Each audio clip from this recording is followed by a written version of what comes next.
Журналларда игътибарга лайыклы язмаларга күзәтү белән дәвам итәбез. Сүзне журналист Миңназим Сәфәровка бирәбез.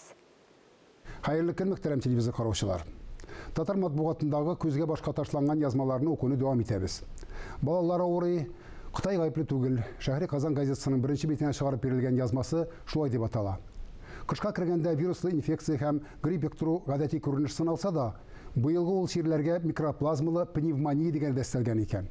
Соңгысы атналар буена сузыла торган алжыткыч җиткерүне аңлата. Әлеге инфекция башлыча балалар һәм үсмерләр арасында еш таралучан. Авыручылар күп булу сәбәпле кайбер мәктәпләрдә кышкы каникул алдыннан карантин игълан ителгән.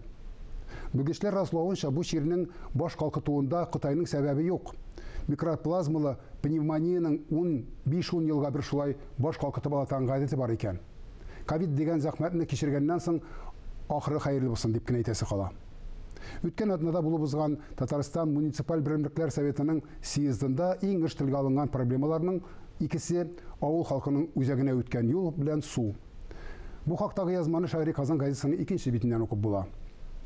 Ватаным Татарстан газетасы үткән атнаның пәнҗешәмбесендә ачылган иң тиз йөрешле, иң заманча М12 дип аталучы автомобиль юлының ачылуы уңаеннан тәфсилле язма бастырган. Инде хәбәр иткәнебезчә, 8-10 чакрымлы бу юл Мәскәү белән Казан арасында йөрү вакытын 2 тапкырга киметеп, ил тарихындагы иң зур вакыйгаларның берсенә әверелде.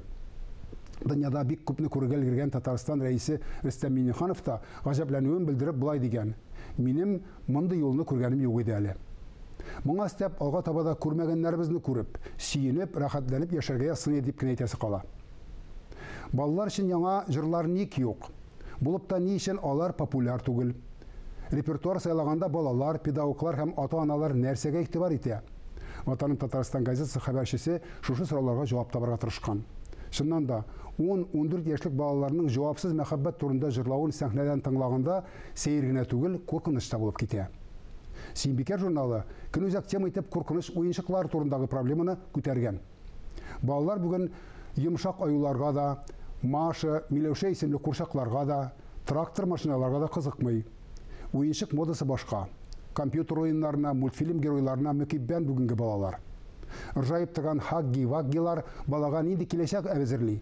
Балаларның, оныкларның язмышына битараф булмаганнар бу язманы укып чыкса, бер дә артык булмас иде. Соңыннан үкенмәс өчен. Әлеге язманың дәвамы буларак кабул ителә торган "Бала күңеле далада" исемле язма да бала тәрбияләүче әти-әниләрне битараф калдырмас дип уйларга кирәк.